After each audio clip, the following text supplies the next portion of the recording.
नमस्कार। इस वीडियो में हम जानेंगे अवेलेबल फॉस्फोरस का किस तरह सॉइल में एस्टिमेशन करेंगे एसिडिक सॉइल में। तो आइए जानते हैं। तो उसके लिए हम लोग कौन सा मेथड यूज़ करते हैं? ब्रे नंबर 1 मेथड यूज़ करते हैं। तो चलिए जानते हैं कि क्या क्या हम लोग कौन से प्रिंसिपल पे वर्क करती है। तो चलिए जानते हैं। तो जो ब्रे नंबर 1 रिएजेंट होती है उसमें अमोनियम फ्लोराइड और HCl का मिक्सर होता है। तो वो क्या करती है, सॉइल से पी को एक्सट्रैक्ट करती है और पी को सोल्यूबल बना देती है। और जो फ्लोराइड आयन होता है वो एल्यूमिनियम और आयरन के साथ कम्प्लेक्स बना लेती है। इससे क्या होता है, फॉस्फोरस सॉल्यूशन में चला जाता है। और हम लोग इस तरह से हम लोग क्या करते हैं कि फॉस्फोरस का कलरीमेट्रिकली हम लोग डिटर्मिनेशन करते हैं। तो हम लोग इसके लिए रिएजेंट कौन कौन सा यूज़ करेंगे? तो ब्रे नंबर 1 एक्सटेंट यूज़ करेंगे, जो कि 0.03 एन अमोनियम फ्लोराइड और 0.025 एन HCl का मिक्सचर है। तो हम लोग ये बनाएंगे कैसे? तो हम लोग क्या करेंगे, 37 ग्राम अमोनियम फ्लोराइड लेंगे, उसमें 1 लीटर पानी डिस्टिल वाटर मिला देंगे, तो वो 1 एन का अमोनियम फ्लोराइड का सॉल्यूशन बन जाएगा। और उसी तरह हम लोग फिर हम लोग 0.5 एन का HCl का सॉल्यूशन बनाएंगे। तो हम लोग उसमें क्या करेंगे, 20.2 ml कंसनट्रेटेड HCl लेंगे, उसमें हम लोग क्या करेंगे, 500 ml डिस्टिल वाटर बना देंगे, तो वो 0.05 एन का HCl बन जाएगा। अब हम लोग क्या करेंगे कि जो हम लोग 1 एन का अमोनियम फ्लोराइड बनाए हैं उससे हम लोग 15 ml अमोनियम फ्लोराइड लेंगे, और हम लोग जो 0.5 एन का HCl बनाए हैं उससे हम लोग 25 ml 0.5 एन HCl लेंगे और दोनों को मिक्स करेंगे, और उसमें क्या करेंगे, 500 ml डिस्टिल वाटर से मेकअप कर देंगे। इस तरह से हम लोग को मिल जाएगा ब्रे रिएजेंट मिल जाएगा 0.03 and ammonium fluoride plus 0.025 HCl हम लोग को मिल जाएगा। इस तरह ब्रे रिएजेंट। अब हम लोग मोलिब्लेट सॉल्यूशन बनाएंगे जो हम लोग ब्लू कलर देगा, जिससे हम लोग एस्टिमेशन करेंगे फॉस्फोरस का। तो वो रिएजेंट हम लोग कैसे बनाएंगे, तो आइए जानते हैं।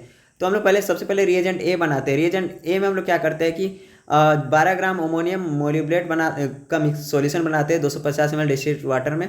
फिर हम लोग दूसरा सॉल्यूशन बनाते हैं कि 0.291 ग्राम एंटोमनी पोटेशियम टार्टरेट लेते हैं 100 ml वाटर में, उसका भी सॉल्यूशन बनाते हैं। फिर हम लोग 5N H2SO4 का सॉल्यूशन बनाते हैं। उसमें हम लोग क्या करते हैं कि 138 ml कंसनट्रेटेड H2SO4 लेते हैं, उसमें हम लोग क्या करते हैं कि 1 लीटर पानी डाल देते हैं और मिक्स करके वॉल्यूम मिक्स करके, तो वो बन जाता है कि सॉल्यूशन बन जाता है 5N H2SO4 का।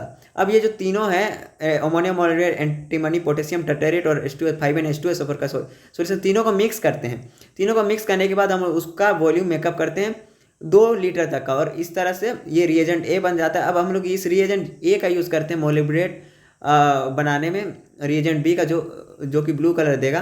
तो हम लोग क्या करेंगे कि 1.056 ग्राम एस्कॉर्बिक एसिड लेंगे, उसमें हम लोग 200 ml इस रिएजेंट ए का यूज़ करेंगे, और इस तरह हम लोग का रिएजेंट बी बन जाएगा, जिसका यूज़ हम लोग कलरीमेट्री में यूज़ करेंगे, और जो ब्लू कलर प्रोवाइड करेगा, जिससे हम लोग फॉस्फोरस का एस्टिमेशन करेंगे। तो आइए जानते हैं कि क्या पहले हम लोग क्या प्रोसीड्यूर है। तो पहले जानते हैं। तो सबसे पहले है ना, हम लोग पोटेशियम की तरह हम लोग फॉस्फोरस का स्टॉक सॉल्यूशन बना लेंगे। तो हम लोग स्टॉक सॉल्यूशन बनाने के लिए क्या करेंगे कि 100 मिलीग्राम फॉस्फोरस को हम लोग क्या करेंगे, 1 लीटर सॉल्यूशन में डालेंगे, तो हम लोग को 100 ppm का स्टॉक सॉल्यूशन मिलेगा। तो इसलिए हम लोग क्या करेंगे, स्टॉक सॉल्यूशन बनाने के लिए हम लोग 0.439 ग्राम लेंगे KH2PO4 का, उसको 1 लीटर पानी में हम लोग घोल देंगे। तो इससे हम लोग को डिस्टिल वाटर में हम लोग को 100 ppm का पी सॉल्यूशन मिल जाएगा। ये हम लोग को यूज़ करेंगे एज ए स्टॉक सॉल्यूशन। अब हम लोग इस 100 ppm के सॉल्यूशन से हम लोग 10 ppm का सॉल्यूशन पी का सॉल्यूशन बनाएंगे। अब 10 ppm को पी का सॉल्यूशन कैसे बनाएंगे? तो हम लोग क्या करेंगे कि हम लोग ले लेंगे कि इस 100 ppm के सॉल्यूशन से हम लोग 10 जो हम लोग ये 100 ppm का स्टॉक सॉल्यूशन बनाए, इससे हम लोग 10 ppm बनाने के लिए हम लोग इससे 10 एक फ्लास्क लिए, उसमें 10 ml हम लोग ये 100 ppm का सॉल्यूशन डाल दी। अब हम लोग इसमें 90 ml वाटर डाल देंगे, और इस तरह से ये वॉल्यूम मेकअप होकर 100 ml का बन जाएगा, और इसका कंसनट्रेशन 10 ppm हो जाएगा। अब हम लोग इस 10 ppm का यूज़ करेंगे स्टैंडर्ड स्टॉक सॉल्यूशन बनाने में और स्टैंडर्ड कर्व बनाने में हम लोग। तो आइए देखते हैं कि किस तरह हम लोग यूज़ करेंगे। तो हम लोगों ने जो 10 ppm का जो हम लोग सॉल्यूशन बनाए, उस 10 ppm से हम लोग 10 ppm के सॉल्यूशन से हम लोग क्या करेंगे, 0.5 ml एक अलग हम लोग क्या करते हैं कि 5 फ्लास्क ले लिए, फ्लास्क 25 ml का कॉनिकल फ्लास्क, उसमें क्या किए हम लोग 10 ppm का 0.5 ml 1 ml 1.5 ml 2 ml और 2.5 ml करके हम लोग 5 कॉनिकल फ्लास्क में 25 ml का मैं डाल दी। अब हम इसमें क्या करते हैं कि इसका मेकअप करके वॉल्यूम डिस्टिल वाटर डाल के इसका भी 25 ml कहते हैं, मतलब सबका मेकअप करके हम इसी तरह हम लोग 25 ml कर दिए। तो इससे क्या मिला हम लोग को, जो 0.5 ml वाला का जो कंसनट्रेशन होगा वो 0.2 ppm बन जाएगा, 1 ml वाला 0.4 ppm बन जाएगा, और 1.5 ml वाला 0.6, उससे 0.8 और 2.5 ml वाला 1 ppm का हम लोग को मिल जाएगा। अब हम लोग ये स्टोक सॉल्यूशन अलग अलग हम लोग बनाए, स्टोक सॉल्यूशन, इसका हम लोग स्टैंडर्ड सॉल्यूशन बनाए, इसका हम लोग टेस्ट करेंगे फोटो कैलोरीमीटर में, मतलब स्पेक्ट्रोफोटोमीटर में हम लोग इसका यूज़ करेंगे। अब कैसे करेंगे तो देखते हैं। तो जो हम लोग हर एक जो सॉल्यूशन बनाए 0.5, 0.2 ppm, 0.4 ppm, 6 ppm, ये सब में हम लोग क्या डालेंगे कि 4 ml ब्रे रिएजेंट यूज़ करेंगे, सब में 4 ml डाल देंगे। और उसके जिस तरह उसके बाद हम लोग सबका रीडिंग ले लेंगे। तो रीडिंग के जब ब्रे रिएजेंट हम लोग डाल देंगे। अब ब्रे रिएजेंट के डालने के बाद हम लोग 5 ml हम लोग ब्रे रिएजेंट डालेंगे, 4 ml नहीं, 5 ml हम लोग ब्रे रिएजेंट डालने के बाद हम लोग क्या करेंगे, उसको एक्सट्रैक्टेंट निकाल लेंगे। एक्सट्रैक्टेंट निकालने के बाद हम लोग जो एक्सट्रैक्टेंट आएगा उसमें फिर हम लोग 4 ml हम लोग डाल देंगे रिएजेंट बी, जो मोलिब्लेट हम लोग सॉल्यूशन बनाए थे उसमें अब हम लोग 4 ml डाल देंगे, हर एक में 4 ml हम लोग डाल देंगे। इसके 4 ml डालने के बाद हम लोग उसको फ्लेम फोटोमीटर में हम लोग स्पेक्ट्रोफोटोमीटर में हम लोग उसका टेस्ट करेंगे। स्पेक्ट्रोफोटोमीटर में हम लोग टेस्ट करेंगे तो सबका हम लोग को एक और ब्लू कलर वो देगा, जो भी मोलिब्लेट सॉल्यूशन, और उस ब्लू कलर का हम लोग इंटेंसिटी को मेजर करेगा वो स्पेक्ट्रोफोटोमीटर। तो स्पेक्ट्रोफोटोमीटर मेजर करने के बाद क्या करेगा कि उससे हम लोग कर्व हम लोग रीडिंग ले लेंगे। तो हम लोग उससे हम लोग स्टैंडर्ड कर्व बना सकते हैं। तो हम लोग कर्व बनाएंगे, ये कंसंट्रेशन हुआ, यहाँ 0.2, 0.4, 0.6, 0.8 और 0.1, और इधर हम लोग एब्जॉर्बेंस निकाल लेंगे, कितना आएगा, 10 हुआ, 20 हुआ, 30 हुआ, जितना भी। और इस तरह से हम लोग को जो कर्व मिलेगा वो स्ट्रेट लाइन मिलेगा। और हम लोग इस स्टैंडर्ड कर्व का यूज़ करेंगे, किस तरह हम लोग सोयल में कितना अमाउंट फॉस्फोरस है उसको हम लोग निकालने में, कैलकुलेट करने में। तो चलिए हम लोग देखते हैं कैसे कैलकुलेट करेंगे। तो हम लोग क्या करेंगे कि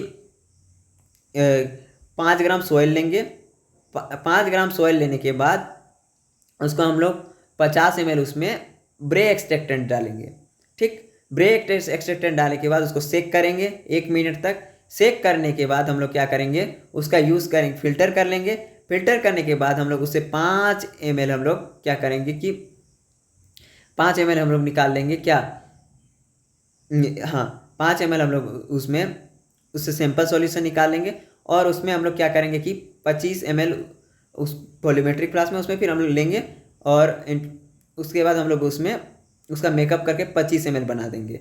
मतलब हम लोग सबसे पहले 5 ग्राम सॉइल लिए, 50 ml ब्रे एक्सटेंट मिक्स किए, उसके बाद उसे फिल्ट्रेट किए। फिल्ट्रेट करने के बाद जो एक्सट्रैक्टेंट आया उससे हम लोग 5 ml लिए 25 ml का वॉल्यूमेट्रिक फ्लास्क में, उसको फिर मेकअप करके डिस्टिल वाटर मेकअप करके हम लोग क्या उसमें फिर 25 ml में लिए, उसमें फिर 4 ml जो हम लोग रिएजेंट भी मोलिब्लेट लिए, रिएजेंट बी डाले। उसके बाद उसको हम लोग करेंगे 25 ml डिस्टिल वाटर करके हम लोग मेकअप कर देंगे और उसका 25 ml का बना देंगे। उसके बाद हम लोग करेंगे सेक करने के बाद हम लोग उसको फिर कलरीमीटर या स्पेक्ट्रोफोटोमीटर में हम लोग उसको टेस्ट करेंगे 660 नैनोमीटर में, और उसका ब्लू कलर का हम लोग इंटेंसिटी मेजर करेंगे। उसी तरह हम लोग जितना भी सॉइल सैंपल रहेगा उस तरह हम लोग कर लेंगे, टेस्ट कर लेंगे। और हम लोग जो भी वैल्यू आएगा उसके बाद जो फ्लेम फोटोमीटर में जो रीडिंग आएगा, वो स्पेक्ट्रोफोटोमीटर में जो रीडिंग आएगा उसको हम लोग क्या करेंगे कि जो रीडिंग आएगा उसको हम लोग मैच करेंगे स्टैंडर्ड कर्व से। तो माना कि जो भी हम लोग का, जैसे कि हम लोग का 0.2 आया था, 0.2, 0.4, 0.6 ये कर्व बना था, और इधर माना कि हम लोग का रीडिंग आ रहा है। तो माना कि हम लोग ये रीडिंग आ रहा है फ्लेम स्पेक्ट्रोफोटोमीटर में 20, तो उसके अकॉर्डिंग हम लोग का कितना आ रहा है, तो 20 के अकॉर्डिंग 0.2 आ रहा है ppm। तो उसके अकॉर्डिंग हम लोग फिर कैलकुलेशन करेंगे। तो चलिए हम लोग कैलकुलेशन पार्ट पे ध्यान देते हैं कैसे करेंगे। तो हम लोग कैलकुलेशन कैसे करेंगे, तो हम लोगों ने लिया कि वेट ऑफ सॉइल हम लोगों ने 5 ग्राम लिया और वॉल्यूम ऑफ ब्रे एक्सट्रैक्टेंट कितना लिया, 50 ml लिया। अब हम लोग क्या करेंगे कि हम लोग 5 ml फिर एलिक्वेट लिए थे, जो एक्सट्रैक्टेंट डालने के बाद फिल्टर करने के 5 ml हम लोग निकाले थे, और फिर हम लोग उसको उसमें रिएजेंट भी डालने के बाद हम लोग उसको 25 ml वॉल्यूम किए थे, तो ये कर लिए थे। तो हम लोग को जो स्टैंडर्ड कर्व से रीडिंग आ रहा था, माना कि यहाँ से जो स्पेक्ट्रोफोटोमीटर में रीडिंग आया, हम लोगों ने मान लिया कि ये आया यहाँ 0.2 0.4 20 आया, तो 20 के अकॉर्डिंग हम लोग को मिला 0.2 मिला। तो हम लोग को मिल गया क्या, कंसंट्रेशन ग्राफ से मिल गया 0.2 ppm मिल गया। तो हम लोग क्या करेंगे, अब कैसे हम लोग उसका कैलकुलेशन करेंगे, तो आइए जानते हैं। तो कैलकुलेशन के लिए हम लोग क्या करते हैं, जो हम लोग का रीडिंग आता है ppm में, मतलब फ्रॉम स्टैंडर्ड कर्व हम लोग को आया, जैसे हम लोग को अगर कलरीमीटर में टी रीडिंग आ रहा है तो उसके लिए करस्पॉन्डिंग x ppm आ रहा है, तो हम लोग x ppm इंटू क्या करते हैं, डाइल्यूशन फैक्टर इंटू 2.24 करते हैं kg पर हेक्टेयर में निकालने के लिए। अब डाइल्यूशन फैक्टर होता है क्या है, तो डाइल्यूशन फैक्टर निकालने के लिए हम लोग यूज़ करते हैं dilution factor is equal to, पहले हम लोगों ने कितना लिया, ब्रे रिएजेंट, तो volume of Bray reagent divided weight of soil into क्या करेंगे कि उसके बाद हम लोगों ने कितने ml तक का, फिर हम लोगों ने लिया था 5 ml, फिर एलिक्वेट लिया था जो रिएजेंट डालने के बाद, तो उसको फिर नीचे हम लोग एलिक्वेट वॉल्यूम एक्सट्रैक्टेड ऑफ एलिक्वेट, और ऊपर में हम लोग लिखेंगे कितना मेकअप किए थे, तो हम लोग मेकअप सॉल्यूशन फिर किए थे दूसरी बार, तो हम लोग का आ जाएगा डाइल्यूशन फैक्टर आ जाएगा, हम लोग का कितना लिए थे, ब्रे reagent 50, wait of soil 5, makeup करके फिर हम लोग 5 ml इससे निकाले थे, तो कितना लिए थे 5 ml निकाले, और हम लोग इधर क्या निकाले 25 ml वॉल्यूम मेकअप किए थे, तो हम लोग का डाइल्यूशन फैक्टर आ रहा है 50। तो इस तरह हम लोग निकाल सकते हैं कि डाइल्यूशन फैक्टर 50 आ रहा है। तो हम लोग कैलकुलेशन के लिए इजीली कर लेते हैं। हम लोग जैसे हम लोग दिए थे कि 20 रीडिंग आ रहा था, तो उसके अकॉर्डिंग हम लोग को 0.2 रीडिंग आ रहा है, तो हम लोग क्या कैलकुलेशन कैसे करेंगे, तो हम लोगों ने कहा कि जो रीडिंग कंसंट्रेशन आ रहा था x इंटू हम लोग निकाल देंगे, क्योंकि हम लोग का क्या है डाइल्यूशन फैक्टर 50 इंटू 2.24। तो अब हम लोग कैलकुलेशन करते हैं, तो हम लोग 0.2 मान लेते हैं, ppm कंसंट्रेशन मान लेते हैं, इंटू क्या करेंगे 50 इंटू 2.24, ठीक। तो हम लोग का आंसर कितना आएगा, तो आप निकाल सकते हैं 10 इंटू 2.24, हम लोग को 22.24 kg पर हेक्टेयर फॉस्फोरस मिल जाएगा। तो मुझे आशा है कि आपको ये कैलकुलेशन समझ में आ गया, किस तरह डाइल्यूशन फैक्टर निकालेंगे। तो डाइल्यूशन फैक्टर पहले हम लोगों ने कितना लिया था, 50 ml ब्रे रिएजेंट लिया था, तो पहले ऊपर में 50, डाइल्यूशन फैक्टर निकालने के लिए हम लोग यूज़ किया 50, और weight of Bray reagent 50 ml ले रहे थे, और वेट ऑफ सॉल्ट 5 ग्राम ले रहे थे, डिवाइडेड बाई 5। उसके बाद मेकअप करके इससे हम लोग जो रिएजेंट एक्सट्रैक्टेंट में हम लोग क्या कर रहे थे 5 ml निकाले थे, तो यहाँ 5 आ गया, और ऊपर में हम लोग मेकअप करके 25 कर रहे थे, तो इस तरह हम लोग इंटू करके फिर 50 आ गया था।